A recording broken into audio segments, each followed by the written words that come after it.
வணக்கம். இது arrays TMT கம்பிகள் வழங்கும் கேள்வி நேரம். இந்த நிகழ்ச்சியின் மூலமாக மீண்டும் உங்களை சந்திப்பதில் மிக்க மகிழ்ச்சி. நான் செந்தில். மக்கள் சமூகம் சார்ந்து உங்கள் ஒவ்வொருவருக்குள்ளும் ஓடிக்கொண்டிருக்கும் கேள்விகளுக்கான விடை காணும் நேரம் இது.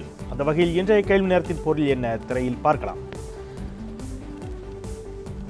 மீண்டும் அவசர நிலை கொண்டு வரக்கூடிய ஒரு சூழல் இந்தியாவில் ஏற்படாது என்ற நம்பிக்கை எனக்கு இல்லை என்று பாஜகவின் மூத்த தலைவர் அத்வானி, அந்த பாஜகவினுடைய மிக மூத்த தலைவர்கள் ஒருவரான திரு அத்வானி அவர்கள் தெரிவித்திருக்கக்கூடிய கருத்தானது இன்றைக்கு மிகப்பெரிய சர்ச்சையை ஏற்படுத்தியிருக்கிறது. எமர்ஜென்சி கொண்டு வரக்கூடிய சூழலுக்கு தற்பொழுது இந்தியாவில் நிலைமை இருக்கிறதா? ஏற்கனவே பாஜக அரசின் மீது, குறிப்பாக பிரதமர் மோடி அவர்களின் மீதான எதிர்க்கட்சிகளினுடைய அடுக்கடுக்கான குற்றச்சாட்டுகள், அவர் ஒரு சர்வாதிகார போல செயல்படுகிறார், அமைச்சரவை சகாக்களுக்கான அதிகாரத்தை பகிர்ந்தளிக்க மறுக்கிறார், இதுபோன்ற குற்றச்சாட்டுகளை எதிர்க்கட்சிகள் வைத்துக் கொண்டிருந்த நிலையில் எல்கே அத்வானி அவர்களுடைய கூற்றும் கூட மோடியை நோக்கியதாகத்தான் இருக்கிறது என்று வந்திருக்கக்கூடிய விமர்சனங்கள், அதுபோன்ற ஒரு சூழல் தான் இந்தியாவில் தற்போது இருக்கிறதா என்ற தளத்தில் நாம் விரிவாக விவாதிக்க இருக்கின்றோம். இதில் அதுபோன்ற ஒரு அவசர நிலை இந்தியாவில் கொண்டு வரப்பட்டால் ஆச்சரியமில்லை, அதுபோன்ற ஒரு சூழல் இல்லை என்று என்னால் நம்ப இயலாது என்று சொன்ன ஒரு வார்த்தைக்குள் உட்கட்சி பூசலும் கூட இருக்கிறதா? இந்த இரண்டோடும் இணைந்தே விவாதிக்கலாம். நம்மோடு அரங்கில் 3 சிறப்பு விருந்தினர்கள் இணைகிறார்கள். அவர்களோடு இணைந்து விவாதத்திற்குள் பயணிக்கலாம். திரு ஹிதாயத்துல்லா காங்கிரஸ் கட்சியின் சார்பில் நம்மோடு இணைகிறார், வணக்கம். பேராசிரியர் அருணன் மார்க்சிய கம்யூனிஸ்ட் கட்சியின் சார்பில் இணைகிறார், வணக்கம். அரசியல் விமர்சகர் மூத்த ஊடகவியலாளர் திரு முராரி நம்மோடு இணைகிறார், வணக்கம். இவர்கள் மட்டுமின்றி கோவையில் இருந்து நேரலையில் தமிழக பாரதிய ஜனதா கட்சியினுடைய முன்னணி தலைவர்கள் ஒருவரான திரு எஸ்.ஆர். சேகர் நம்மோடு இணைகிறார். திரு சேகர், உங்களுக்கும் என்னுடைய வணக்கங்கள். உங்களையும் இந்த நிகழ்ச்சிக்கு மிகுந்த அன்போடு வரவேற்கின்றேன். உங்களிடமிருந்தே இந்த நிகழ்ச்சியை தொடங்கலாம் அப்படின்னு நினைக்கிறேன். திரு சேகர், திரு அத்வானி அவர்களுடைய கருத்தை பற்றிய உங்களுடைய அடிப்படையிலான பார்வை, தற்பொழுது அப்படித்தான் ஒரு சூழல் இந்தியாவில் இருப்பதாக நீங்கள் நினைக்கிறீர்களா? அவருடைய பார்வையை பற்றிய உங்களுடைய அடிப்படை கருத்து. அதாவது அத்வானி அவர்களுடைய பேட்டியில அவர் முழுவதுமாக அந்த பேட்டியினுடைய முழு வரிகளையும் அதை அப்படியே எடுத்து படிச்சோம்னா ஒரு 4 பக்கத்துக்கு வரக்கூடிய பேட்டி இந்தியன் எக்ஸ்பிரஸ்ல வந்திருக்கிறது.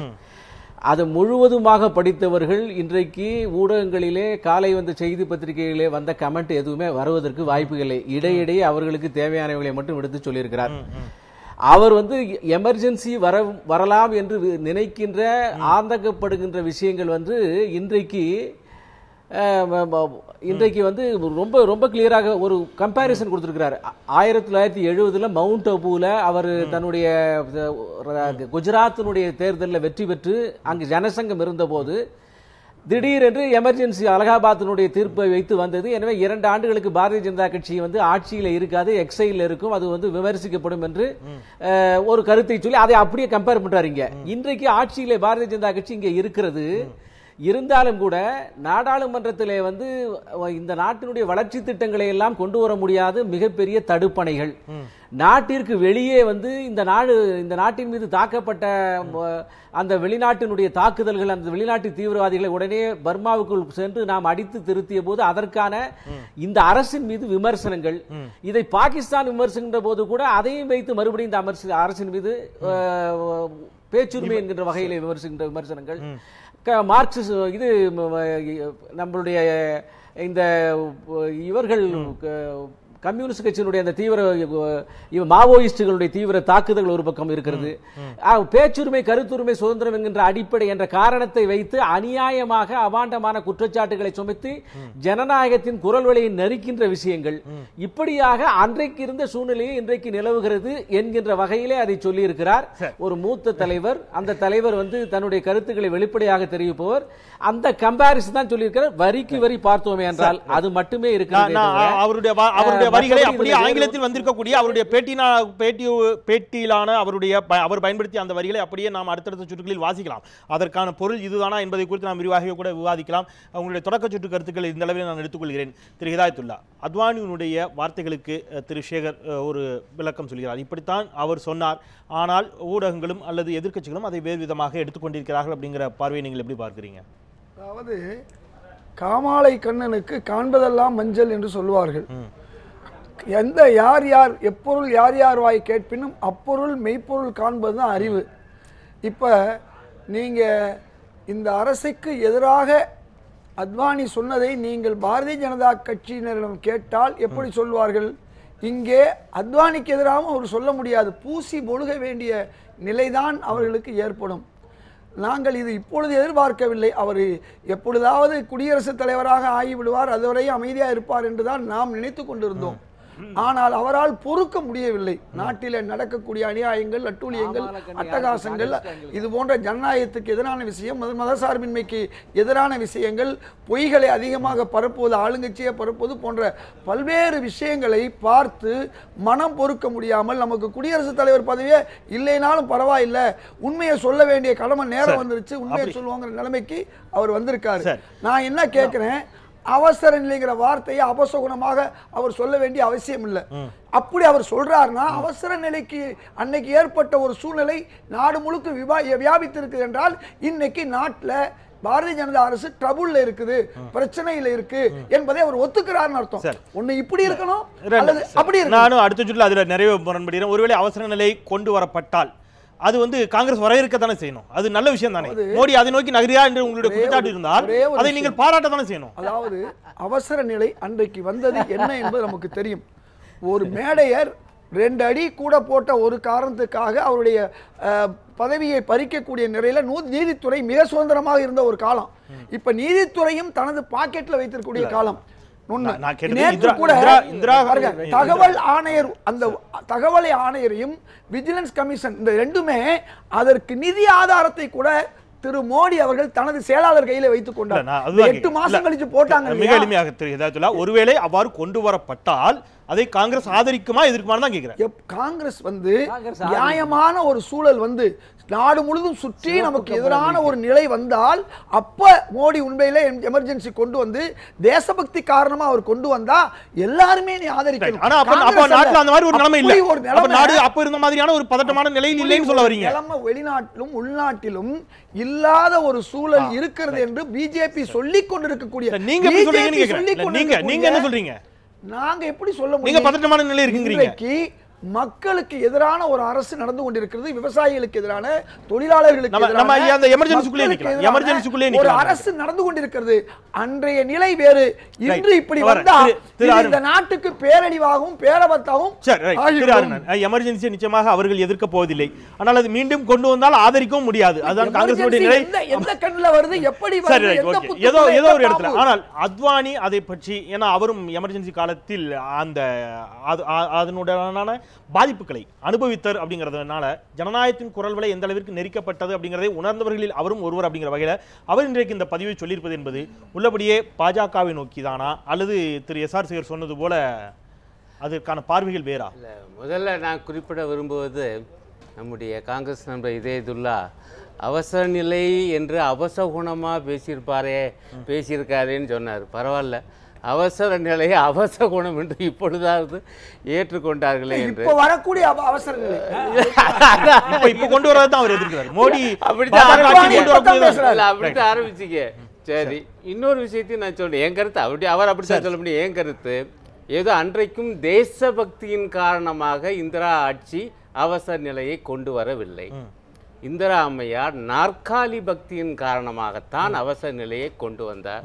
அவருடைய பதவி ஆட்டம் கண்டது. அவர் சுட்டி காண்பித்தது போல ஒரு நீதிமன்ற தீர்ப்பின் காரணமாக நீதிமன்ற தீர்ப்பிற்கு தலை வணங்காமல் அதையே வளைச்சு ஒடிக்கிற வகையிலே அரசியல் சாசனத்தின் அவசர நிலை பிரிவை அவர் தவறாக பயன்படுத்தினார் என்பதுதான் எங்களுடைய மதிப்பீடு. இப்போ நம்ம அத்வானி சொல்லியிருக்கக்கூடிய விஷயத்துக்கு வருவோம். நண்பர் சேகர் அவர் வேறு மாதிரி எதுக்கோ அதுக்கு விளக்கம் கொடுத்தாரு. சேகர் சொல்கிற விளக்கத்தை அத்வானி ஏற்றுக்கு வராங்கிறது எனக்கு சந்தேகமாக இருக்குது. அத்வானி அவருடைய பேட்டியை படித்து பார்த்தா, ஏன்னா அது இன்றைய அரசியல் தலைமை பற்றியும் பேசுகிறது. வெறுமன இந்த சூழல்களை பற்றி மட்டும் பேசலை. மீண்டும் அவசர நிலை வரக்கூடிய நிலைமை இருக்குது, அதை தடுக்கக்கூடிய ஆற்றல் எல்லாம் உள்ள அரசியல் தலைமை இன்றைக்கு இல்லை என்றெல்லாம் கூட அது வருகிறது. நீங்கள் சொன்னது போல் அந்த எக்ஸாக்ட் வேர்ட்ஸ் அவரை பயன்படுத்தி அந்த சொற்களையே கூட நீங்கள் வாசிப்பது நல்லது என்று படுகிறது. என்னை பொறுத்தவரையில் இது இன்றைய மோடி அரசை பற்றி மக்களுக்கு செய்த ஒரு எச்சரிக்கை என்று தான் நான் எடுத்துக்கொள்ள முடியும் என்று படுகிறது. அதனுடைய உணர்வை, அந்த ஸ்பிரிட்டை பார்த்தா. ஏன் எதை வச்சு சொல்றேன்னா, மோடி அரசுக்கு ஓராண்டிலேயே அத்தகைய நெருக்கடி. மோடி அரசு என்பது ஒருபுறம் RSS ஆதரவையும் மறுபுறம் மிகப்பெரிய கார்ப்பரேட் நிறுவனங்களின் ஆதரவையும் பெற்று வந்தது. இருவருக்கும் சேவை செய்ய துடிக்கிறது. இருவருக்கும் சேவை செய்யும் பொழுது என்ன ஆகிறது என்றால் இந்திய வெகுமக்களின் எதிர்ப்புக்கு ஆளாகிறது. போதாக்குறைக்கு ஊழல் விவகாரங்கள் வேற வருது, அதையும் மூடி மறைக்கணும். இந்த சூழலில் அது மேலும் மேலும் ஜனநாயகத்தை ஒழித்து கட்டுகிற வேளையில் தான் பார்க்கிறோம். ஒரு மூத்த ஊடகவியலாளராக நீங்களும் கூட எமர்ஜென்சியை பற்றியும் அறிந்தவர் அப்படிங்கிற முறையில் அதற்குண்டான சூழல்கள் மீண்டும் வந்தால் ஆச்சரியப்படுவதில்லை அப்படிங்கிற அவருடைய வார்த்தை அப்படிங்கிறது எனக்கு ரொம்ப சர்ப்ரைசிங்காக இருக்கு. ஏன்னா அந்த அவர் எல்லாமே தெரியும். அந்த மூவ்மெண்ட்ல ஜேபி மூவ்மெண்ட் எதுக்காக இருந்துச்சு? ஒன்று ஊழலுக்கு எதிராக, அடுத்து இந்த ஜனநாயக இதெல்லாம் மாண்புகள்லாம் சிதைச்ச இந்த இந்திரா காந்தி சொல்றதுனால அதோட கிளைமேக்ஸ் தான் வந்து இந்த ஜெயலலிதா சின்ஹாவோட judgment setting aside Indira Gandhi election. அவர் சொன்ன மாதிரி நாற்காலியை காப்பாற்றிக்கிறதுக்காக அவங்க எல்லாம் பண்ணாங்க. அதுக்காக போராடி முதல்ல அரெஸ்ட் ஆன வெறும் வாஜ்பாயும் தான். அந்த மாதிரி இப்போ மோடிக்கு ஆபத்து இருக்கா? That is point number 1. இவர் சொல்ல வந்தது இந்திரா காந்தி எதேச்சார போக்கு எமர்ஜென்சிக்கு முன்னாடியிலேருந்தே இருந்திருக்கு அவருக்கு. அதே எதேச்சக்கார போக்கு இவருக்கு இப்போ இருக்குன்னு சொல்கிறாரா? அது நான் ஒத்துக்கிறேன். அதனால வந்து உடனே எமர்ஜென்சி வருதுங்கிறது இப்போ இருக்கிற சூழ்நிலை நடக்க. ஏன்னா இந்திரா காந்தியே வருத்தப்பட்டது. அது ஒரே வருஷத்தில் 2 வருஷத்தில் சொல்லிட்டா வெரி பிக் மிஸ்டேக் சொல்லி சொன்னாங்க. இப்போ இருக்கிற சூழ்நிலை அதிருப்தி இருக்குது, இல்லை அவர் வந்து டிக்டேட்டோரியலாக இருக்காரு, ஆட்டோக்ராட்டிக்காக இருக்காருனால உடனே எமர்ஜென்சி வருது. இவரோட ஃப்ரஸ்ட்ரேஷன் தான் காட்டுறது நான் நினைக்கிறேன். அத்வானியுடைய ஆமாம் டெஃபினெட்லி இதுல அதுதான் அந்த கிரைசிஸ்னே எவ்வளோ கிரைசிஸ் வந்து லேட்டஸ்ட் வந்து தொடக்கத்திலேயே நான் சொன்னேன். அது உட்கட்சி பூசலுக்கான பூசல் வெளியே தெளிவாக வெளியில் தெரிகிறதா அப்படிங்கிற பட்சத்தில் நிச்சயமாக திரு சேகர் அதுதான் கேட்கிறேன். இது அந்த மாதிரியான ஒரு சூழல் இல்லை, அதற்கான வாய்ப்பும் இல்லை. ஏன்னா அவர் அந்த வரலாற்று பாடங்களை படித்திருக்கிறார் மோடி. இந்திரா காந்தி அது குறித்து வருத்தப்பட்டிருக்கிறார் அப்படிங்கிற பட்சத்தில் அதற்கான சாத்தியக்கூறுகள் இல்லை. ஆனால் அத்வானி அவ்வாறு சொல்லியிருப்பது அப்படிங்கிறது அது உட்கட்சி பூசலை மிக பகிரங்கமாக வெளிப்படுத்துவதாகத்தான் இருக்குது அப்படிங்கிற முராரி ஒரு வார்த்தையை சொல்றார். ஏற்கனவே இது போன்ற அதற்கான அதை சொல்லுவதற்கான சாத்தியங்கள் இருப்பதாகவே நாம் நம்ப எடுத்துக்கொள்வதற்கான காரணிகள் நிறையவே இருக்குது. அவருக்கான அமைச்சரவையில் இடம் கொடுக்காததில் தொடங்கி முரளி மனோகர் ஜோஷி, அத்வானி, அருண் ஷோரி கடுமையான விமர்சனங்களை முன்வைத்திருந்தார் மோடியின் மீது. அவர் தனிப்பட்ட முறையில் அவருக்காகவே மட்டுமே செயல்பட்டு கொண்டு அவர் மாநில முதலமைச்சர் போலவே இன்னும் செயல்படுகிறார். இது போன்ற குற்றச்சாட்டுகள் எல்லாம் பாஜகவில் இருக்கக்கூடிய உட்கட்சி பூசல், இன்னும் சொல்ல வேண்டும் என்று சொன்னால் மூத்த தலைவர்களுடைய ஆலோசனைகளை பெறாமல் தன்னிச்சையாக மோடி செயல்படுவதால் தான் இது போன்ற குற்றச்சாட்டுகள் வருகிறதா? இல்ல, முதல்ல மூத்த தலைவர்களுடைய ஆலோசனை பெறாமல்ங்கிறது சரியான விஷயம் இல்லை. அவர் வந்து மார்கதர்ஷன் வழிகாட்டுகின்ற குழுவில் அவர் இருக்கிறார். அது வழிகாட்டுகின்ற குழுவில் எல்லாருக்கும் முன்னால உட்காந்து வச்சு இப்போ மேடை போட்டு பேசி அதை டெய்லி பிரஸ்ல கொடுக்க முடியாது. அதனால அவரிடம் ஆலோசனை கேட்க மாட்டார் என்று சொல்ல முடியாது. ரெண்டாவது வந்து உட்கட்சி பூசல் என்பது வந்து உங்களுடைய நிலைப்பாடாக இருக்கலாம். இந்த விஷயத்தை வந்து எந்த பார்வையில் எடுத்துக்கொள்ளலாம் என்று பார்க்கின்ற போது மீடியாக்களுக்கு இன்றைக்கு வேறு விஷயங்கள் இல்லை. ஓராண்டில் எந்த விதமான ஊழலும் இல்லை, அரசிலே மிகப்பெரிய நெருக்கடிகள் இல்லை, வெளிநாட்டில் இருக்கக்கூடிய உறவுகள் எல்லாம் சரியாக இருக்கிற என்ற காரணத்தினாலே ஏதாவது ஒரு விஷயங்களை சொல்ல வேண்டும் என்பதற்காக அவர் சொன்னதுல இடையில எடுத்து போடுகின்ற நீங்க முதல் சுற்றி அவர் சொன்னதுனால அவர் சொன்ன வார்த்தைகளை தமிழ்லயும் ஆங்கிலத்திலும் அப்படியே வாசிச்சிடுறேன். அதுக்குள்ள ஒருவேளை நீங்க மறுத்தாம இருக்கலாம். தற்போதைய சூழ்நிலையில் ஜனநாயகத்தை அளிக்கக்கூடிய அரசியல் சாசனம் மற்றும் சட்ட வரையறைக்குள் நிற்காத சக்திகள் பலம் பெற்றுள்ளன. 1975ஆம் ஆண்டு எமர்ஜென்சி நிலைக்கு பிறகும் அதே போன்ற அரசியல் கட்டமைப்பு தான் தொடர்கிறது. அரசியல் கட்டமைப்பு அப்படியே தொடருது அப்படிங்கிறாரு. குடிமை சுதந்திரம் அளிக்கப்படவோ அல்லது நிறுத்தப்படவோ இனிமேல் வாய்ப்பில்லை என்ற நம்பிக்கை எனக்கு எதுவுமே இதுவரை அளிக்கவில்லை. மீண்டும் அது போன்ற சூழல் வராது அப்படிங்கிற நம்பிக்கை எனக்கு இல்லைங்கிற. இல்ல நீங்க இங்கிலீஷ்ல படிச்சுங்களேன். இல்ல செந்தில், நீங்க சொல்லக்கூடியது ரொம்ப சரியான வார்த்தை. மறுபடியும் பாருங்க, ஜனநாயகத்தை சீர்குலைக்கும் சக்திகள் இன்னும் வலிமையாக இருக்கின்றன. அரசியலமைப்பு சட்டமும் நீதிபரிபால சட்டங்களும் வலுவாக இருந்தும் கூட எதை சொல்லுகிறார்? பாராளுமன்ற ஜனநாயகத்தில் இன்றைக்கு வளர்ச்சி திட்டங்களை நோக்கி இந்த அரசு போகின்ற போது மேல் சபையில தன்னுடைய புரூட்டல் மெஜாரிட்டி காரணமாக வளர்ச்சி திட்டங்களை ஒரு இம்மி அளவு கூட நகர விடாமல் எதிர்கட்சிகள் தடை போடுகிறது என்பதை எடுத்துக்கொள்ளாமலவா? இது பாருங்க, அரசு செந்தில் நான் சொல்லிடுறேன், அரசமைப்பு சட்டத்தினுடைய ஆதரவு இருக்கிறது, நீதிபரிபாலர் சட்டத்தை இந்த அரசுக்கு மெஜாரிட்டி இருக்கிறது. ஆனாலும் கூட இதை தடுத்து நிறுத்துகிறார்கள் என்கின்ற போது அதை குறிப்பிடலாம்.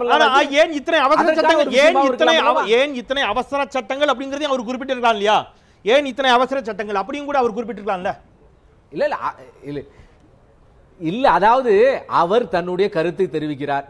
4 பக்கங்களிலே பல்வேறு கேள்விகளுக்கு பதிலை தெரிவிக்கிறார். ஒரு பகுதி அவசர நிலைமையும் சொல்லி அதோடு இந்த நாட்டினுடைய கடைசி வரிகளில் இப்போ இருக்க விஷயத்தையும் சொல்லுகிறார். இந்த விரோத சக்திகள்னு அவர் சொன்னார். யார் யாருக்கு என்ன தேவையோ இதே சொன்னது போல அவருடைய காங்கிரஸ் கண்ணாடியை போட்டு பார்த்தாது. திரு சேகர், ஆனால் மிக தெளிவாக நம்ம ஒரு இடைவெளிக்கு பிறகு தொடரலாம். திரு சேகர்,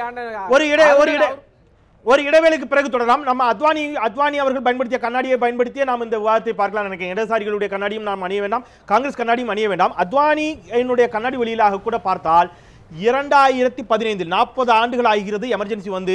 இந்த ஜூன் 25ஆம் தேதி அதனுடைய நினைவுகளை இன்றைக்கு மீண்டும் வரலாற்றில் திரும்பி பார்க்க இருக்கக்கூடிய நிலையில் அவர் சொல்றாரு 40 ஆண்டுகள் ஆகியிருக்கிறது. இந்த நிலையில் 2015 அவ்வாறான ஒரு நிலை வராது என்ற நம்பிக்கை எனக்கு இல்லை என்று சொன்னால் 2015 யார் ஆட்சியில் இருக்கிறார்கள், இது யாருக்கானது என்ற கேள்விதான் நம்முடைய தொக்கி நிற்கிறது. இதோடு இணைந்து பேசலாம் ஒரு சிறிய இடைவேளைக்கு பிறகு.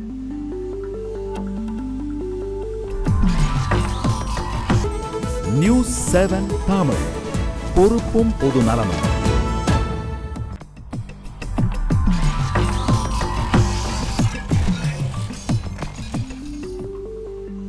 சிறிய விளம்பர இடைவேளைக்கு பிறகு மீண்டும் அரசு டிஎம்டி கம்பிகள் வழங்கும் கேள்வி நேரம் நிகழ்ச்சிக்கு உங்களை மிகுந்த அன்போடு வரவேற்கின்றேன். மீண்டும் அவசர நிலை அமல்படுத்தக்கூடிய ஒரு சூழல் இந்தியாவில் வராது என்ற நம்பிக்கை எனக்கு இல்லை என்று பேசியிருக்கக்கூடிய அத்வானியினுடைய கருத்து பற்றி நாம் பேசிக்கொண்டிருக்கின்றோம். திரு முராரி, இதில் இன்றைக்கு சமூக வலைத்தளங்களில் வைக்கப்படக்கூடிய வாதங்களில் பெருவாரியான வாதங்கள் என்பது சுஷ்மா ஸ்வராஜ் அத்வானியினுடைய தீவிர ஆதரவாளர், சுஷ்மா ஸ்வராஜை காப்பாற்றுகின்ற நோக்கில் அத்வானியுடைய இந்த வார்த்தைகள் இருந்திருக்கின்றன அப்படிங்கிற ஒரு கருத்து பதியப்பட்டிருக்கிறது. இதில் 2 விதமான கருத்துக்கள். சுஷ்மா ஸ்வராஜை பதவியிலிருந்து மோடி எந்த இடத்திலும் நீக்கிவிடக்கூடாது என்பதை மறைமுகமாக கொடுக்கக்கூடிய ஒரு அழுத்தமாகும். மற்றொரு புறம் தொடர்ந்து இந்த லலித் மோடி விவகாரம், சுஷ்மா ஸ்வராஜ், வசுந்தரா ராஜே சிந்தியா இவர்களுடனான இந்த விவகாரத்தை பற்றி இன்றைக்கு தேசிய ஊடகங்களிடமிருந்து கவனத்தை திருப்புவதற்காகவும் அத்வானி இதுபோன்ற ஒரு கருத்தை தெரிவித்திருக்கிறாங்கிற ஒரு கருத்தை மையப்படுத்தி இன்றைக்கு விவாதங்கள் போய்கொண்டிருக்கின்றன. இது எந்த அளவிற்கு சரியான கருத்து நீங்க நினைக்கிறீங்க? திசை திருப்ப முடியாது. பட் சுஷ்மா ஸ்வராஜ் வந்து அத்வானியோட லாயலிஸ்ட்ங்கிறதுல தெர் இஸ் நோ டவுட். அதே மாதிரி வசுந்தரா ராஜேவும் அதே மாதிரி தான். இவருக்கு வந்து என்னென்னா இன்னும் ஓரம் கட்டுறாங்கிற அந்த ஃபீலிங் அவருக்கு வந்திருக்கு. இவங்களை காப்பாற்றுக்கிறதா இதை சொல்கிறார். அவர் என்ன சொல்ற டிக்டேட்டோரியல்னா இது லாஜிக்கே இல்லாமல் இருக்குது. அவங்க கட்சிக்குள்ளே அவங்க யாரை பண்ணாங்கன்னா அது வந்து அவங்களோட உள்கட்சி இது அரசாங்கத்துக்கு ஆபத்தா, அதனால எமர்ஜென்சி வருமா? இந்திரா காந்திக்கு அவருக்கு அரசாங்கத்துக்கு ஆபத்து வந்து அவர் கட்சிக்கு ஆபத்து வந்தது. அப்போ கட்சிக்குள்ளே யார் பண்ணாலும் எதிர்கட்சியில் தான் அவங்க கிரஷ் பண்ணாங்க. அவங்க எல்லாரும் ஜெயில் பண்ணி எல்லாரும் அனார்கிஸ்ட், யார் ஆன்டி டெமோக்ராட் ஃபோர்ஸஸ். அதை இப்போ ஒத்துக்கிறார் அவர். This was in opposition at that time. அந்த மாதிரி இப்போ இந்த ஆப்போசிஷன் ஒன்றுமே சொல்ல உள்ளேருந்து தான் இந்த லீக் எல்லாம் வருது. ஸ்வராஜை பற்றியோ இல்லை வசுந்தரா பற்றியோ கவர்மெண்ட் உள்ளேருந்து தான் லீக் எல்லாம் வருது.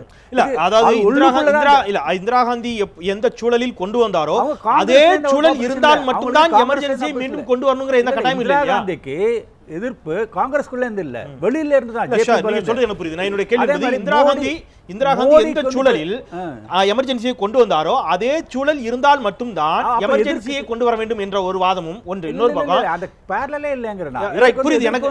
இல்ல என்னுடைய கேள்வி யாருமே சொல்லல. என்னுடைய கேள்விக்குள்ள தான் பிரச்சனை இருக்கு. இல்ல அது புரியுது. அதான் என்னுடைய கேள்வி அப்படிங்கிறது எமர்ஜென்சி என்பது அறிவிக்கப்படாத எமர்ஜென்சி என்ற ஒரு வார்த்தையை நம்ம பயன்படுத்துவோம். கிட்டத்தட்ட அதிகாரம் முழுவதும் ஒரு தனிநபரிடம் குவிந்திருக்கக்கூடிய ஒரு சூழல் அப்படிங்கிறது. அது போன்ற ஒரு சூழல் தற்போது நிலவுகிறது. அது இன்னும் தீவிரமடையும் அப்படிங்கிறதாக அத்வானியினுடைய கூற்றை நீங்கள் எடுத்துக்கொள்வீர்களா? அப்படி கூட முடியாது. ஏன்னா அவருக்கு என்ன மெஜாரிட்டி இருக்கு? ஜஸ்ட் வேர் மெஜாரிட்டி. என்ன கான்ஸ்டியூஷன் அமெண்ட்மென்ட்னால ஆப்போசிஷனோட போய் தான். அப்போ லேண்ட் பில் என்னாச்சு? எவ்வளோதான் ஆர்டினன்ஸ் பண்ணாலும் திருப்பி பார்லிமெண்ட்ல வந்து தான் ஆகணும். எதிர்கட்சிகள் கோஆபரேஷனும் ஒன்றுமே பண்ண முடியாது. இந்திரா காந்தி இருந்த சூழல் வேற, இப்ப இருக்கிற சூழல் வேற. இவர் உள்ளுக்குள்ள இருக்கிற ஃப்ரஸ்ட்ரேஷனால தான் அப்படி சொல்லியிருக்காங்க. நீங்க சொல்றது ஒரு வரியில் சொன்னா இது இந்தியாவிற்குள் ஒரு எமர்ஜென்சியாக இருக்காது, பாஜகவிற்குள் வேண்டும். பாஜகவிற்குள் ஒரு எமர்ஜென்சி கொண்டு வரலாம், அதை எதிர்க்கிறார் மோடி. அந்த மாதிரி அப்படிங்கிறது தான் உங்களுடைய கருத்தா இருக்கிறது. திரு அருணன், அந்த ஏன்னா 40 ஆண்டுகள் ஆகியிருக்கிறது இன்றைக்கு எமர்ஜென்சி வந்திருக்கக்கூடிய ஒரு நிலையில் இன்றைக்கு எமர்ஜென்சி இருந்த காலத்தை விட இன்றைக்கு உலகாவிய அளவில் உலகமே ஒரு சிறிய கிராமமாக சுருங்கி இருக்கக்கூடிய நிலையில் இந்த புதிய பொருளாதார கொள்கைகள், உலகமயமாக்கல், தனியார் மயம், தாராள மயம் இதெல்லாம் இருக்கக்கூடிய நிலையில் இவையெல்லாம் உள்ளபடியே சாத்தியமா? இது தெரியாமல் தான் அத்வானி இது போன்ற ஒரு கருத்தை தெரிவித்திருப்பார். நீங்க நம்புறீங்களா? இல்லை, நான் என்ன நினைக்கிறேன்னா அவர் நீங்கள் வாசித்ததில் 2 பகுதி மிக முக்கியமானது. அதாவது சட்டத்துக்கு உட்படாமல் செயல்படக்கூடிய சக்திகள் வலுப்பெற்று இருக்கின்றன அப்படிங்கிறாரு. அவசர நிலையை கொண்டு வந்த அந்த அரசியல் கட்டமைப்பு இப்பொழுது கூட தொடர்கிறதுங்கிறாரு. இவங்க ஆட்சிக்கு வந்து 1 வருஷம் ஆச்சு. ஏதோ போன மாதம் தான் வந்தாங்கன்னா அது காங்கிரஸ் தான் அந்த கட்டமைப்பை காப்பாற்றிட்டு இருக்குன்னு சொல்லலாம். 1 வருஷம் ஆன பிறகும் கூட அது அப்படியே தான் இருக்குது என சொல்லுவது என்பதெல்லாம் மோடி அரசு பற்றிய அவருடைய மதிப்பீடு விமர்சனபூர்வமான மதிப்பீடு என்று தான் நாம் எடுத்துக்கொள்ள வேண்டியிருக்கு. அதில் ஒரு அர்த்தம் இருப்பதாக நான் பார்க்குறேன். அவர் வேறு ஒரு நோக்கத்தில் சொல்லியிருக்கலாம். பத்திரிகையாளர் சொன்னது போல் அது உள்கட்சி அந்த குயுக்தி அப்புறம் திசை திருப்பல் யாரையாவது காப்பாற்ற முயற்சி இவ்வளவு இருக்கலாம். ஆனால் நோக்கம் எதுவாக இருந்தாலும் சொன்னதிலே ஒரு யதார்த்தம் இருக்கிறது என்று நான் பார்க்குறேன். இப்போ பாருங்கள், சேகர் சார் கூட என்ன சொல்கிறாரு, என்ன இந்த மாநிலங்களவையில் எங்களுக்கு பெரும்பான்மை இல்லை, இல்லாட்டி அதனால பெரிய இடையூறா இருக்கு, ஜனநாயக விரோத சக்திக்கு அவர் சொன்ன உதாரணத்தை பாருங்க. இது மிக முக்கியமான அம்சம். இப்போ எங்களுடைய கட்சி தலைவர் சீதாராம் யெச்சூரி அதை மீண்டும் மீண்டும் சொன்னார். 55 மசோதாக்கள்ங்க, அதில் 50 மசோதாக்கள் நாடாளுமன்றத்தின் நிலைக்குழுக்களுக்கே அனுப்பப்படாமல், உரிய அந்த நிலைக்குழுக்களுக்கே அனுப்பப்படாமல் நிறைவேற்றிட்டாங்க. எல்லாம் டக்கு டக்கு டக்குன்னு 5 மசோதா தான் நிலைக்குழுக்கு போயிருக்கு. ஒரு நாடாளுமன்றத்தில் திடீர்னு ஒரு மசோதா வச்சு என்ன வாதிக்க முடியும்? அதுக்கு தான் ஸ்டாண்டிங் கமிட்டி என்பது இருக்கு. அங்கேனா கொஞ்சம் 6 முறை உட்காந்து விழாவாரி அலசுவாங்க. அப்படி எடுத்துக்கொண்டால் மாதிரி மாநிலங்களவையில் அது சாத்தியமில்லாத விஷயம் தானே. இல்லை இல்லை, நான் சொல்ல வர்றது என்னன்னா, இந்த மாதிரி அலசுவதற்கு வாய்ப்பு உள்ள அந்த நிலைக்குழுக்கு போயிருந்தா மாநில குழுவுக்கு கூட நீங்க எதிர்க்கட்சியுடைய ஆதரவை பெற்றிருக்க முடியும். ஆனால் நான் சொன்னதை நீ செய், இல்லை என்றால் மீண்டும் மீண்டும் அவசர சட்டம் கொண்டு வருவேன் என்பதைத்தான் அந்த காரணத்தோடு தான் நீங்க இடதுசாரிகள் போன்றவர்கள் அதை தொடர்ந்து வலியுறுத்துகிறீர்கள். அந்த காரணத்தோடு தான் அத்வானி சொல்லி இருக்கிறார் என்று நீங்கள் உறுதியாக நம்புகிறீர்களான்னு கேட்கிறேன். இல்ல, நான் அதை மட்டும் வச்சு அவர் சொல்றதா சொல்ல, நான் இந்த சூழலை சொல்றேன். அவர் என்ன சொல்றாருன்னா, இத்தகைய சட்டத்துக்கு உட்படாமல் தன்னுடைய விருப்பத்தை நிறைவேற்றக்கூடிய சக்திகள் அதிகரிச்சிருக்கு, அந்த அவசர நிலையை கொண்டு வரக்கூடிய அந்த அரசியல் கட்டமைப்பு நீடிக்கிறது என சொல்வது அவர் எந்த நோக்கத்துல சொன்னாலும் எங்களுக்கு அதுல ஒரு விஷயம் இருக்கு, யதார்த்தம் இருக்கு என்பதற்கு இந்த உதாரணத்தை சொல்றேன். இன்னொன்னு கூட பாருங்க, இப்ப சுஷ்மா சுவராஜ் விவகாரம் வந்திருக்கு. அது சரியா தவறா, எவ்வளவு பெரிய கொடுமை. ஒரு தேடப்படுகிற அருண் ஜேட்லி ஒத்துக்கொள்கிறார், 15 வழக்குகள் நாங்கள் போட்டிருக்கோம். இன்னும் கூட அந்த ப்ளூ கார்னர் அந்த நோட்டீஸ் என்பது, அந்த நீல மூளை நோட்டீஸ் என்பது அங்க போடப்பட்டிருக்கு. அப்படின்னா அவர் எப்ப கிடைச்சாலும் அவரை லபக்குன்னு பிடிக்கணும்னு அர்த்தம். அப்படியாப்பட்டவங்களுக்கு இந்த நாட்டுடைய வெளிவிவகார அமைச்சர் உதவி இருக்கிறார். இது எப்படி தெரியுமா? பாஜக தலைமை ஸ்போக்ஸ் பர்சன் எல்லாம் சொல்றாங்க, இந்த விவகாரத்தை வெளியிட்டது என்பது ஒரு ஊடகம், இது ஊடகத்தின் சதி இருக்கு. இது என்ன அர்த்தம்? இதெல்லாம் பொதுவாவே ஊடகங்கள் என்பது இன்றைக்கு இன்வெஸ்டிகேட்டிவ் ஜேர்னலிசம் புலனாய்வு பத்திரிகைகள் எங்கேயோ போயிட்டாங்க. இப்ப ஊடகத்தை திட்டுறதுன்னா என்ன அர்த்தம்? ஜனநாயக விரோதம் இல்லையா? அவசர நிலை மாதிரி இல்லையா? எல்லா கட்சிகளுமே காங்கிரஸ் ஒரு மிக கடுமையாக திட்டினார்கள் ஊடகத்தை. நீங்கள் மோடிக்கு வக்காலத்து வாங்குகிறீர்கள், மோடியை நீங்கள் தான் ஊதி பெரிதாக்கினீர்கள் என்று காங்கிரசும் திட்டியது. எல்லா கட்சிகளுமே நடுநிலை என்பது அவரவர்கள் சார்பாக பேசுவது மட்டுமே நடுநிலை என்ற ஒரு பார்வையோடு தான் இருக்கிறார்கள். பரவாயில்ல, அது ஒரு பக்கம் இருக்கட்டும். திரு ஹிதாயத்துல்லா, இதுல இடதுசாரிகள் விமர்சிப்பதோ அல்லது முராரி போன்றவர்கள் விமர்சிப்பதோ, ஏன் அத்வானி விமர்சிப்பதோ கூட தார்மீக அடிப்படையில் உரிமை இருக்கிறது. ஆனால் இந்த விவகாரத்தை, இந்த எமர்ஜென்சியை விமர்சிப்பதில் காங்கிரஸுக்கு என்ன உரிமை இருக்கிறது? அது 1971 இந்திரா காந்தி அவர்கள் ஆட்சிக்கு வந்தார்கள். 71, 72, 73, 74 ஆட்சியினுடைய இறுதி பகுதியில் எப்படியாவது ஆட்சியை கவிழ்க்க வேண்டும், இதை வீழ்த்த வேண்டும் என்று எல்லாருமே ஒரு புதிய ஒரு பலம் பெற்று சென்றார்கள். அதான் நான் சொன்னேன், 2 அடி கூட மேடை போட்டாங்கிற ஒரு காரணத்தை வைத்துக் கொண்டு நீதிபதி வந்து இந்திரா காந்திக்கு எதிராக போற அளவுக்கு திரும்பவும் சொல்றேன், அன்னைக்கு அவருடைய பதவி பறிப்பதற்கு உள்ள முயற்சி நடந்தது. அது நான் எதுக்கு சொல்ல வரேன்னா, எமர்ஜென்சி காலம் வந்து அறிவிக்கப்பட்டது. இப்போ அத்வானி என்ன தெளிவா சொல்றாருன்னா, இது அறிவிக்காத எமர்ஜென்சி, அந்த எமர்ஜென்சியுடைய கட்டமைப்பு தொடருது அப்படின்னு சொல்றாரு. இதைத்தான் நீங்க புரிந்து கொள்ளணும். இன்னைக்கு எமர்ஜென்சி இல்லாமையே சுதந்திரத்துக்கு எதிரான, ஜனநாயகத்துக்கு எதிரான, மதசார்பின்மைக்கு எதிரான, பாராளுமன்றத்துடைய நடைமுறைகளுக்கு எதிரான ஒரு மத சக்திகளை தூண்டிவிடக்கூடிய ஒரு நிலை உருவாகி, எமர்ஜென்சி மத சக்திகளை தூண்டிவிடக்கூடியதுங்கிறீங்க. இல்ல, எமர்ஜென்சி சொல்ல, இன்னைக்கு அப்படிலாம் அதை விட மோசமா இருக்குன்னு. அதாவது எமர்ஜென்சி அறிவிக்கப்பட்டது, இது அறிவிக்கப்படாத எமர்ஜென்சி மட்டுமல்ல, அதை விட மோசமான ஒரு சூழல் இருக்கு சொல்றது மட்டுமல்ல. இப்ப சமீபத்தில் 1 வருஷம் தான் ஆட்சிக்கு வந்திருக்காங்க, சொந்த கையால சூனியம் வைக்கிறதுன்னு சொல்லுவாங்க. கோவிந்தாச்சாரியா என்ன சொன்னாரு? மோடியை கண்டிக்கிறாரு, நீங்க வெளிநாடு போகும்போது அந்த அதானியோட வங்கி ஊழியரை கூட்டு போகலான்னு. சுப்பிரமணிய சாமி அந்த கட்சியில இருந்தே உங்கள் மீது நான் வழக்கு போடுவேன் என்று சொல்றாரு.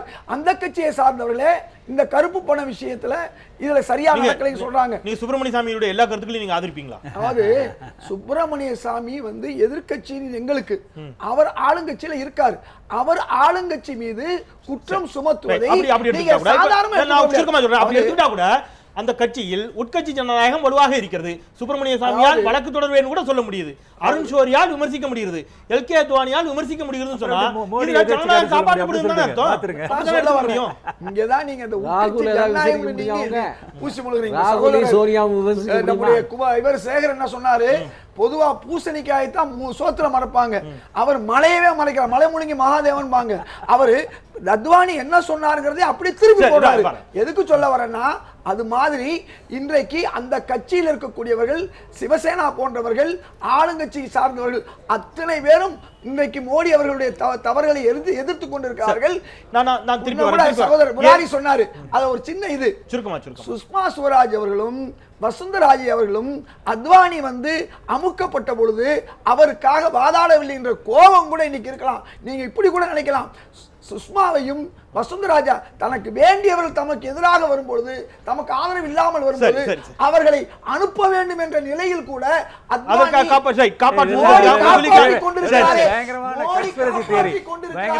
என்ற நிலையில் கூட அந்த அத்வானி வருத்தத்தை தெரியப்படுத்தலாம். இவ்வளவு மோசமான எல்லாரும் திருக்குறளுக்கு விளக்க உரை எழுதின மாதிரி ஒரு விளக்க உரை அத்வானி நல்லா வசுந்தராஜேக்கும் இந்த சுஷ்மா மீது புகார் வந்த பொழுது இந்த கருத்தை தெரிவிக்கிறார் என்றால் அவருக்கே பிடிக்காத ஜூன் மாதம் எமர்ஜென்சி 40 ஆண்டுகள் ஆனதை விட்டு செய்தியாளர் ஒரு கேள்வி கேட்கிறார் சொல்கிறார். திரு சேகர், இதில் ஆங்கிலத்தில் அவர் கொடுத்த பேட்டியும் கூட நான் அந்த வார்த்தையும் கூட வாசிச்சிடுறேன். ஏன்னா நீங்க அதுக்கான ஒரு விளக்கத்தை நீங்க உங்களுடைய பார்வையில் கொடுத்து கொண்டிருக்கிறேன்.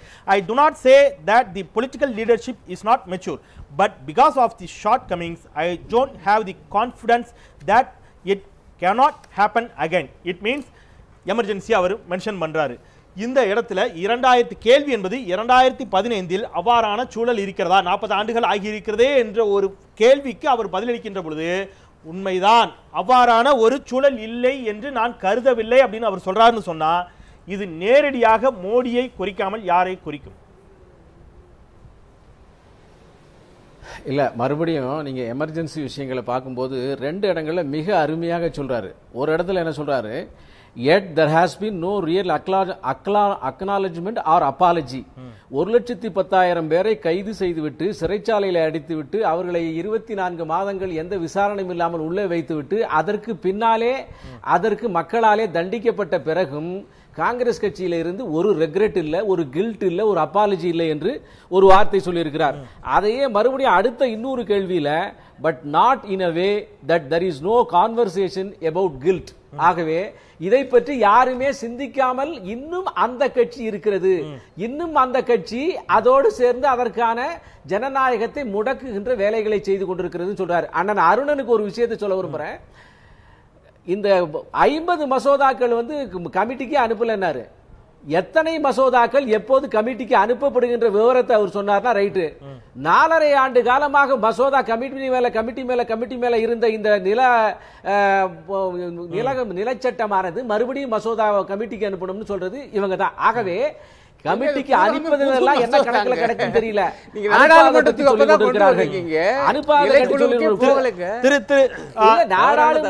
நாடாளுமன்ற ப்ரொசீஜர்ல எல்லா மசோதாக்களையும் கமிட்டிக்கு அனுப்ப வேண்டும் என்று தெரியவில்லை. பெரும்பான்மையான மசோதாக்களை அனுப்பவில்லை. பெரும்பான்மை இல்ல, ஆக பெரும்பாலான இல்ல இல்ல இல்ல அது இல்ல விஷயம். மசோதாக்கள் அனைத்துமே கமிட்டிக்கு அனுப்பப்பட்டு தான் நிறைவேற்றும் என்பது இல்ல. அதுல பாராளுமன்றம் விரும்புகின்ற மசோதாக்களை கமிட்டிக்கு அனுப்புறது, அத்தனை மசோதாக்கள் வைத்து அனுப்பப்படுது பாராளுமன்றத்தில். இது புதுசா சொல்லி இருக்காரு. ஆகவே நிறைய விஷயங்களை போற போக்கில் அண்ணன் சொல்லிட்டு போனாரு. ஆகவே ப்ளூ கார்னர் நோட்டீஸ் அவருக்கு இல்லை என்று அவருடைய வக்கீல் இன்னைக்கு பேட்டி கொடுத்திருக்காரு. அவர் எக்ஸ்ட்ராடிக்ட் விஷயங்களை தவறான தகவல் அவருடைய அட்வொகேட் கொடுத்திருக்காரு. நீங்க பேச செய்திகளை மாற்றி சொல்லாதீர்கள்.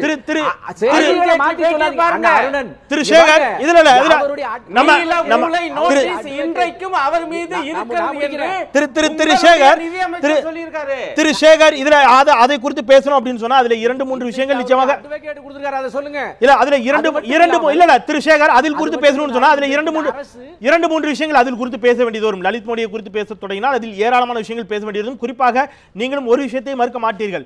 அவர் அருணன் பேசியிருக்க கூடாது. இல்ல அவர் பொருளாதார ரெண்டு விஷயம் உண்மைதான். திரு சேகர் அதை குறித்து விவாதிக்கணும்னு சொன்னா இப்போ குறிப்பாக லலித் மோடி மீது ஏற்கனவே அபின் கடத்திய குற்றச்சாட்டில் நீதிமன்றத்தால் தண்டனை பெற்று அவர் அதற்கான அபராத தொகையும் செலுத்தி அதிகாரப்பூர்வமாக கையெழுத்து பூர்வமாக வருத்தம் தெரிவித்து மன்னிப்பு கேட்டு வெளியில் வந்தவர். 2 ஆண்டு சிறை தண்டனை விதிக்கப்பட்டு வெளியில் வந்தவர் ஒன்று.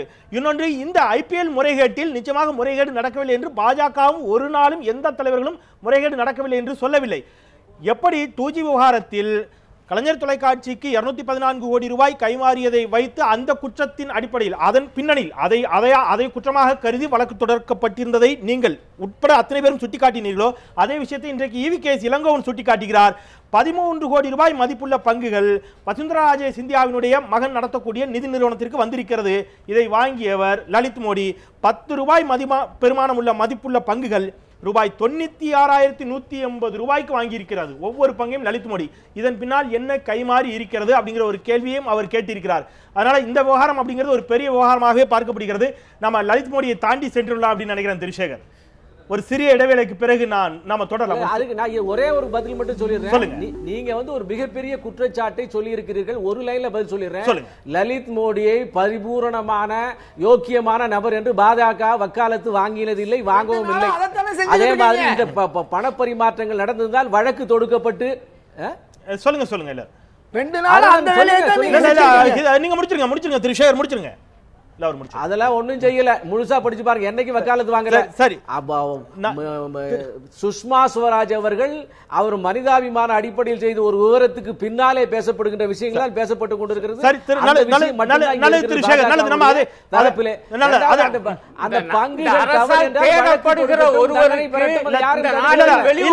அந்த எப்படி உதவி செய்யலாம் இல்ல அடிப்படையில் திரு சேகர் பங்குகள் தவறு என்று சொன்னால் யார் மீது நடவடிக்கை எடுக்கணுங்கிறீங்க? இந்தியா மீது கேட்கிறேன். வசுந்தரா ராஜே சிந்தியா மீது நடவடிக்கை எடுக்க வேண்டும் சொல்றீங்களா? நாங்க எந்த வழக்குகளையும் தடுக்கலையே, எந்த நீதிமன்ற நடவடிக்கைகளையும் தடுக்கலையே. நாங்கள் பவித்திரமான நீதிமன்றம் சொல்லட்டும். யாரு வேண்டாம்னு சொன்னா நீங்கள் சொல்லுகின்ற இந்த விஷயங்களை எல்லாம் வழக்கு தொடுவதற்கு இந்த அரசு சந்திக்க தயாராக இருக்கிறது. அதை பத்தி பேசுறீங்க. காங்கிரஸ் ஆட்சி போல பிரதமர் தோள் மேல ராஜா கை போட்டுக்கிட்டு போய் அவர்களை காப்பாற்ற முயற்சிக்கவில்லை. யாரையுமே அரசு காப்பாற்ற பரஸ்பரம் இது போன்ற குற்றச்சாட்டுகள் தான் எல்லா வழக்கு தொடர வேண்டிய இடத்திலும் யார் இருக்கிறார்கள்? மத்திய அரசு இருக்கிறது அப்படிங்கறத நான் நினைவுபடுத்தி ஒரு சிறிய இடைவேளைக்கு பிறகு இடைவேளைக்கு பிறகு தொடரலாம். திருஷேகர், இடைவேளைக்கு பிறகு நாம் இந்த விவகாரங்களோடு இணைந்து பாஜகவின் உட்கட்சி பூசல் அதிகரித்துக் கொண்டிருக்கிறது என்று சொன்னால் அதற்கான காரணங்கள் என்ன?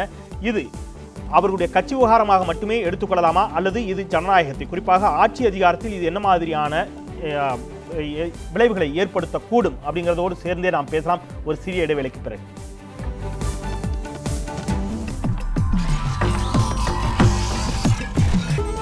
நியூஸ் 7 தமிழ், பொறுப்பும் பொது நலமும்.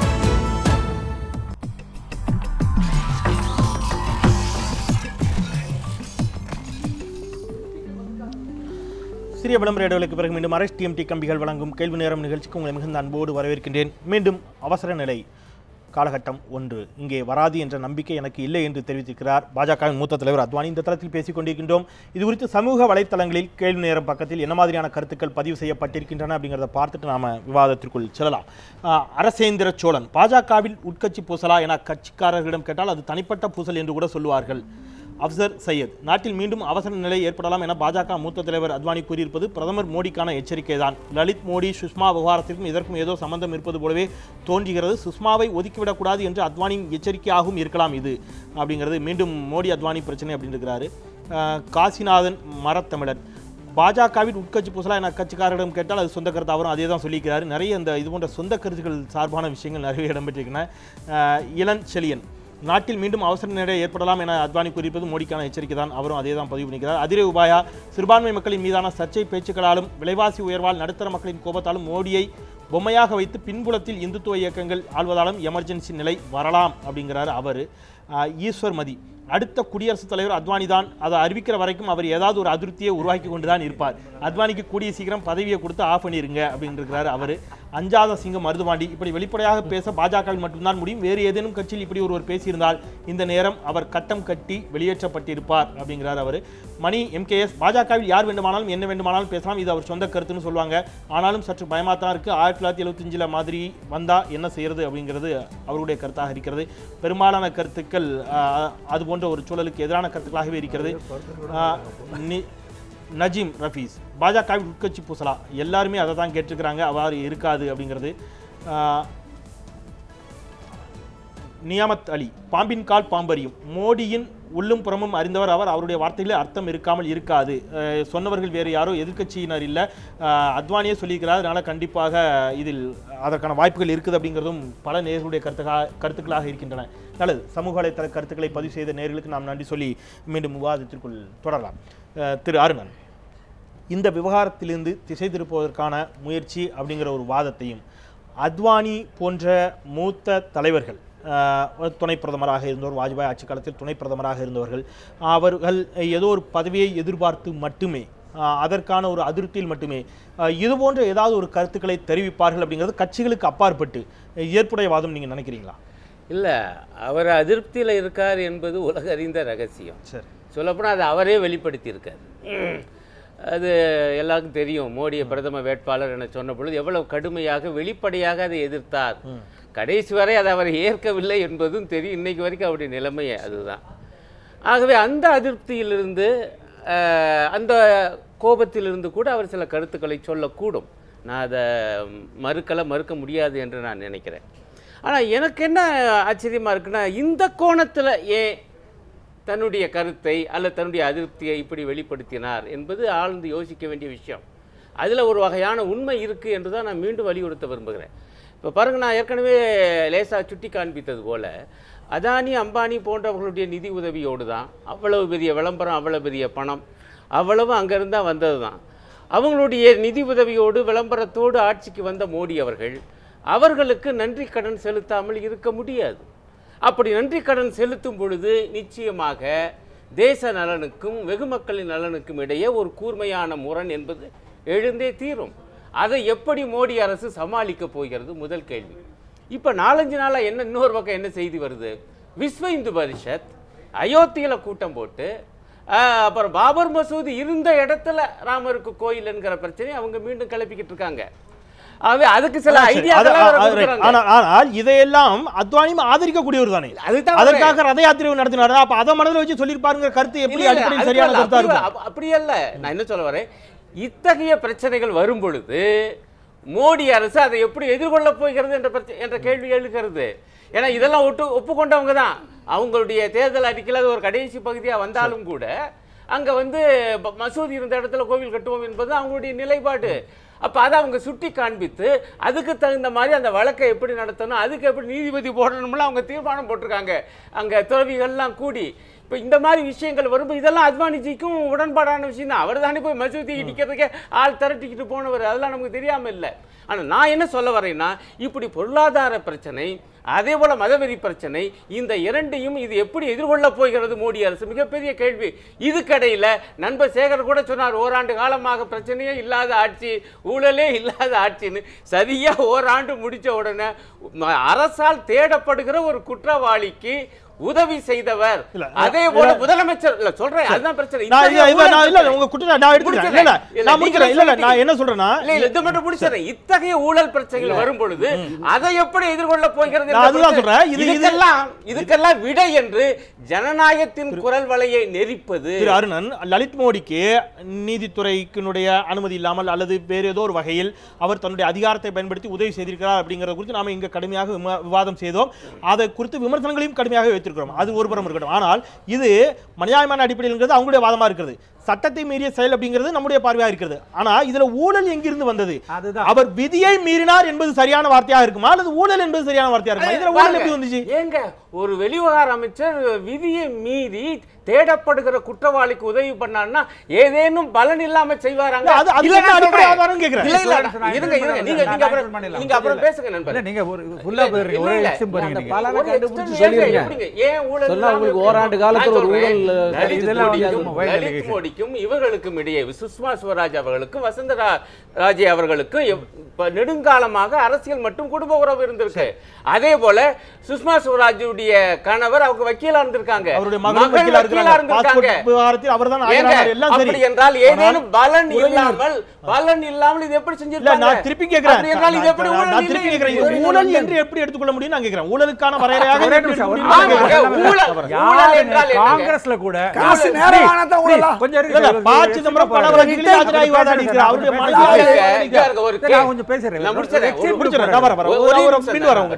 ஒரு வழக்குல ஆஜராகி அதுக்கான ஃபீஸ் வாங்கினா அது வேறங்க.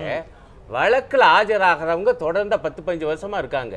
அத்தகைய சூழல்ல அந்த நபருக்கு, தேடப்படுகிற நபருக்கு இவங்க அந்த வக்கீலுடைய மனைவி அல்லது வக்கீலுடைய தாயார் உதவி பண்ணாங்கன்னா எவ்வளவு பெரிய அனுபவித்திருப்பார்கள். இது ஊழல் இல்லையா? இது ஊழல் இல்ல. இது உங்க கருத்து. நீங்க சொல்லிட்டீங்க, என்ன கொஞ்சம் பேச விடுங்க. It is not corruption, it is impropriety. At best is an impropriety. பண்ணிருக்க கூடாது, தவறு. ஆனால் ஸ்வராஜ் மேலே இது மட்டும் 40 வருஷத்தில் அவங்க யாருமே ஊழல் ஒன்று சொன்னதில்லை. அதே சமயத்தில் கான்ஃப்ளிக்ட் ஆஃப் இன்ட்ரெஸ்ட்னு வரும். அவங்க ஹஸ்பண்டே அதில் போது அவர் வந்துருக்கூடாது. அவரோட நெருக்கத்தை வச்சு பயன்படுத்துறாங்கன்னா அது வந்து தவறு தான். அதில் வந்து ஒன்றும் ரெண்டு கருத்துக்கே இடம் இல்லை. வசுந்தரா வந்து வேற இது. ஏன்னா அங்கே துஷ்யந்த் வந்து அங்கே வதோதரா மேலே என்ன குற்றம் சொல்கிறாங்களோ அதே மாதிரி அங்கேயே இருக்குது. கிட்ப்ரோ இருந்திருக்கு, அவங்களும் ரொம்ப நாளாக தெரியும். பணம் கொடுத்துருக்காங்க, அதை வேணா ஊழல்னு சொல்லலாம். இது மேல அந்த லலித் மோடிக்கும் சுஷ்மா ஸ்வராஜுக்கும் இடையிலான அந்த உதவி செய்தது அப்படிங்கறத ஊழலா நம்ம கன்சிடர் பண்ண முடியாது. பட் வசுந்தரா வாரத்தில் அதற்கான இது வார்த்தை விளையாட்டு. அப்படி பார்த்தா கொட்ரோச்சி சொல்லுவாங்க. இல்ல கொட்ரோச்சி அவர் ஒரு லாஜிக்கான ஒரு விஷயத்தை சொல்றாரு. அவர் வசுந்தரா ராஜே சிந்தியாவை கூட நீங்க அந்த பார்வையோட அணுகலாம். வசுந்தரா ராஜே சிந்தியா வார்த்தை கூட நீங்க அந்த பார்வையோட அணுகலாம். ஆனால் சுஷ்மா ஸ்வராஜ் வார்த்தை அப்படி அணுக இயலாது அப்படிங்கிறது அவருடைய கருத்து. இந்த லலித் மோடி வார்த்தை பேச்சு விட்டவால் நான் கேட்கிறேன். இது ப. சிதம்பரமும் கூட பல வழக்குகளில் ஆஜராகி இருக்கிறார். இந்த மாதிரியான விவகாரங்களில் காங்கிரஸ் கட்சியினுடைய மூத்த தலைவர்கள், அமைச்சர்களாக இருந்தவர்கள் எல்லோரும் குற்றம் சாட்டப்பட்டவர்களுக்கு ஆதரவாக வாதாடி இருக்கிறார்கள். அப்போ சுஷ்மா ஸ்வராஜனுடைய மகள் ஆஜராகி வாதாடி இருக்கிறார் அப்படிங்கிறதுக்காகவே அவர் ஒரு ஊழலாகவே கன்சிடர் பண்றது அப்படிங்கிறது எந்த விதத்தில் சரியா இருக்கும்? ரெண்டு விஷயம். வெறும் ஆஜராக மட்டும் இல்லை, அப்பீலுக்கு போகக்கூடாது என்ற ஒரு நிலையை பிஜேபி எடுக்க வைத்திருக்கிறார்கள். அது மட்டுமல்ல, அரசு வழக்கறிஞர் இதை எதிராக வாதாட விடாமல் தடுத்ததனால தான் பாஸ்போர்ட்டை திருப்பி கொடுன்னு சொல்றாங்க. ரொம்ப முக்கியமான விஷயம். அதை விட இவருடைய உறவினருக்கு லண்டன்ல எல்லா வகையும் உதவி செய்ய வேண்டிய நிலையும் ஏற்பட்டிருக்கு. அதே மாதிரி வசுந்தராஜே விஷயத்துல துஷ்யந்த் ஒண்ணு ஏதோ ஒரு சாதாரண வசுந்தரா மகன் கிடையாது, பாரதிய ஜனதாவுடைய எம்பி. இது ரொம்ப பேர் மறந்துடுறாங்க. இத்தனை கோடி ரூபாயை அவங்க இன்வெஸ்ட் பண்றாங்கன்னா ஒண்ணு சும்மா இல்லை. ஆக ஊழல்னா ஏழைகள் செய்யக்கூடிய, அதாவது ஸ்மால் ஸ்கேல் ஊழல், அது ஊழல் என்று எடுத்துக்கொண்டு ஹோல்சேலா ஊழல் பண்ணா அது ஊழல் இல்லை என்பது பாரதிய ஜனதாவுடைய தந்திரமா இருக்கலாம். இப்ப நான் முக்கியமான ஒரே ஒரு இடத்துல இந்த இடத்துல நான் சொல்லிடுறேன். கனிமொழியும் நாடாளுமன்ற உறுப்பினராக இருந்த பொழுதுதான் 214 கோடி ரூபாய் கலைஞர் தொலைக்காட்சிக்கு அங்கே முதலீடு செய்யப்பட்டது. அது பங்குகளுக்காக அட்வான்ஸாக பெறப்பட்டது. அதன் பிறகு எங்களுக்கான ஒப்பந்தங்களில் சரியாக இல்லை என்பதால் நாங்கள் வட்டியோடு திருப்பி கொடுத்து விட்டோம் என்பது அவங்களுடைய வாதமா இருக்குது. அதை ஏன் அன்றைக்கு காங்கிரஸ் எதிர்த்தது? அதை நம்பலையே நீங்க. இதே பார்வையோடு அதை நீங்க அணுக தயாரா கேட்கிறேன். காங்கிரஸ் நம்புதா இல்லையங்கிறது இல்ல. சட்டம் அந்த கடமையை நீங்க செய்யுது. உங்களுடைய கூட்டணியில இருந்தாங்க இல்லையா அவங்க? பாருங்க, எங்க கட்சியில இருக்கும்போது சட்டம் தன் கடமையை இல்ல, இல்ல, செய்யல. ஐக்கியம். இங்கே சட்டம் தன் கடமையை செய்யவில்லை. ரைட் இருக்கட்டும். நான் கேக்குறேன். நீங்க கேக்குற கேள்விக்கு நான் பதில் சொல்றேன். நான் ரொம்ப தெளிவா. இன்னைக்கு காங்கிரஸ் சட்டம் தன் கடமையை செய்தது. இன்னைக்கு பிஜேபியில துஷ்யந்த் மேல ஏதாவது நடந்திருக்கா? சுஷ்மா மேல ஏதாவது எதிர்ப்பு நடந்திருக்கா? ஏன் அப்பீலுக்கு போல? ஏன் உங்க அரசு வழக்கறிஞர் பாஸ்போர்ட்டை கொடுன்னு சுஷ்மா சுவராஜ் மகள் வழக்கில இருக்கும் பொழுது அந்த கேள்விக்கான மறுப்பை கேட்டு வரலாம். ஒரே ஒரு நல்ல முக்கியமான விஷயம் சொல்றேன். இதுல என்ன முக்கியம் சொன்னா, இப்பொழுது அத்வானிங்கிற பூனைக்குட்டி வெளியே வந்திருக்கு. சில நாட்களுக்கு முன்பு முரளி மனோகர் ஜோஷிங்கிற பூனைக்குட்டி எத்தனை ஆண்டுகள் ஆனாலும் கங்கையை சுத்தம் பண்ண முடியாது வந்துருச்சு. ஏற்கனவே ஜஸ்வந்த் சிங் யஸ்வந்த் சின்ஹா இப்ப பிஜேபியுடைய 50 எம்பிகளுக்கு மேலாக மோடிக்கு எதிரான ஒரு சூழலை எடுத்திருக்கிறார்கள். அது போக போக திரு சேகர், நிறைவாக இந்த கேள்விக்கான பதிலும் சேர்த்து உங்களுடைய நிறைவு கருத்தை பதிவு செய்யுங்க. நாங்கள் ஆமா இருந்துச்சு, கூட்டணியில் இருந்தார்கள், ஆனால் சட்டம் எந்த இடத்திலும் குறுக்கே நிற்கல, எங்களுடைய அதிகாரம் குறுக்கே நிற்கவில்லை. கீழே கூட்டணி பேசிக் கொண்டிருந்தாலும் மேலே சிபிஐ விசாரணை நடத்தி கொண்டிருந்தது, ரைடு போயிட்டு இருந்தாங்க அப்படிங்கிறத அவர் சொல்றாரு. அதுபோல் இன்றைக்கு சட்டத்தின் ரீதியிலாக இவர்கள் ஏன் நடவடிக்கை எடுக்க தயங்குகிறார்கள் அப்படிங்கிற ஒரு கேள்வி அவர் வைக்கிறார். சசி தரூர் விவகாரத்தில் இதே லலித் மோடியோடு சசி தரூருக்கான உறவு இருப்பதாக சொல்லப்பட்ட பொழுது சசி தரூர் பதவி விலகினார். அந்த தார்மீக அடிப்படையில் ஏன் இந்த அரசு அதை செய்ய மறுக்கிறது அப்படிங்கிறது காங்கிரசுடைய கேள்வியாக இருக்கிறது. உங்களுடைய பார்வை? சசி தரூர் மட்டும் எல்லாரும் விலகி இருக்காங்க, பிரச்சனைக்கு உள்ளவர்கள். நான் இப்ப நான் வந்து இந்த ரெண்டு கருத்துக்கு பதில் சொல்லிடுறேன். நீங்க சொன்ன இந்த குற்றச்சாட்டுக்கு பதிலும் இதற்கு முன்னால வந்து நிறைய குற்றச்சாட்டு அண்ணா அருணை வச்சார். அருணை வந்து ஒவ்வொருத்தரையும் இந்த அதானி அம்பானின்னு தான் சொல்லிட்டு இருப்பாரு. அதுக்காக நான் வெஸ்ட் பெங்காலில் வந்து சலீம் இன்டர்நேஷனல் தான் தொடர்ந்து எல்லாம் பண்ணிச்சு. சிம்கூர்லையும் நந்திகிராம்லையும் நீங்க யாருக்காக போராடினீங்க, யாருக்காக பண்ணீங்கன்னு நான் மறுபடியும் நான் அதை கேட்க தயாரா இல்லை. ஏன்னா அவர் தொடர்ந்து உண்மைக்கு புறம்பான விஷயத்தை சொல்லிட்டு இருக்காரு, நான் உண்மையை தொடர்ந்து சொல்லிட்டு இருக்கேன், அவர் மறுத்துக்கிட்டு இருப்பாரு. இது ஒரு தனியா ஒரு ட்ராக்ல போயிட்டு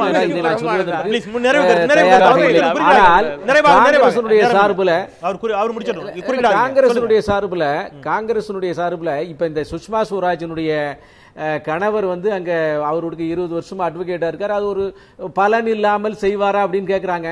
இந்த சிமி என்கின்ற தடை செய்யப்பட்ட இயக்கம் இந்தியாவில் இருந்தது, அதை தடையை நீர்க்க வேண்டும் என்று சொல்லி அதற்காக வாதாடியவர் அண்ணன் இவருடைய இதேதுல்லாவுடைய கட்சியை சேர்ந்த சல்மான் குர்ஷித் தான். அவர் வந்து எக்ஸ்டர்னல் அஃபேர்ஸ் மினிஸ்டரா இருந்தாங்க.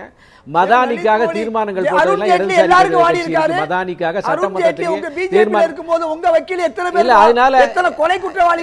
அதனால நீங்க வந்து எல்லாரும் வாதி இருக்கணும் போது நீங்க வந்து கொஞ்சம் அடக்கி வாசிக்க வேண்டிய கட்டாயத்தில் இருக்கீங்க. அதனால உங்களுக்கு பெரிய மாரல் ரைட் இல்லைங்கிறத நீங்க புரிஞ்சுக்கிட்டீங்கன்னா சரின்னு நான் நினைக்கிறேன். அதனால நேரம் இல்ல, நீங்க சுருக்கமாக திரு சேகர் இந்த வாதத்தை பின்னால நீங்க பாருங்க. திரு சேகர் இந்த வாதத்தை பேசுங்க. திரு சேகர் இந்த வாதத்தை நான் எப்படி எடுத்துக்கிறது? இது தவறுதான், ஆனால் இதே தவறை நீங்களும் செய்திருக்கிறீர்கள், அதனால் சொல்லாதீர்கள் அப்படிங்கிற மாதிரியான துணியில் தான் எப்பவும் ஒழித்துக் கொண்டிருக்கிறது பாஜகவின் குரல். இது அப்படி எடுத்துக்கலாம்?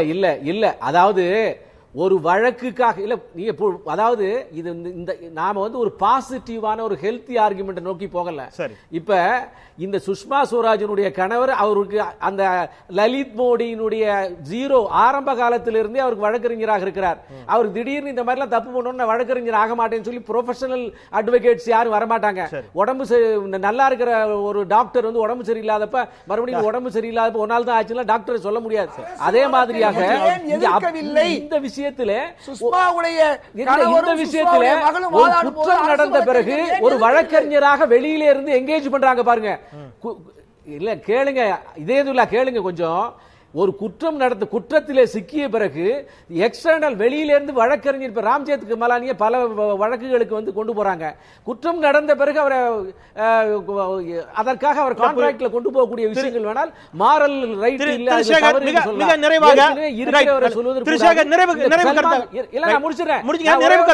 சல்மான் குர்ஷித் எல்லாம் அந்த மாதிரி செய்திருக்கிறார். இப்ப இல்ல நான் எனக்கு நிறைய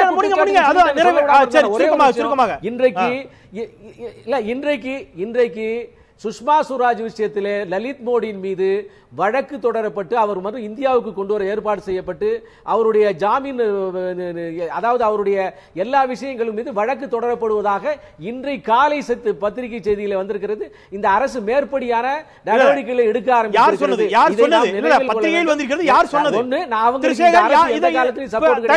யார் சொன்னது? இது அதிகாரப்பூர்வமாக பாஜகவில் யார் சொல்லி இருக்கிறார்கள்?